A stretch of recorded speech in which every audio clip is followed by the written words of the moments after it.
GATE stock analysis. Is it a buy? Is it not? Watch this 1 minute video till the end, find out. Marblegate Acquisition Corporation stock, it's 83% up, which is crazy. It's crazy.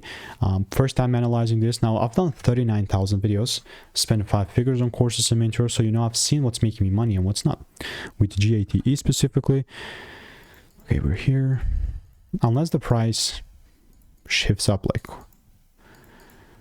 crazy, then I'm not gonna look to buy. Okay, now we're here. Right, if it does pull down though, because there's like even a little gap, doesn't have to tap the gap, but I'm saying correction is a must in order for me to take things up and buy. And if there's no double break or anything, I'm not going to look to buy. Simple as that. So let me know what is your opinion, and if you want to make more money trading in a simple and lean way, click the first link in the description. It's free sauce. Yeah, it's free. See you in the next one.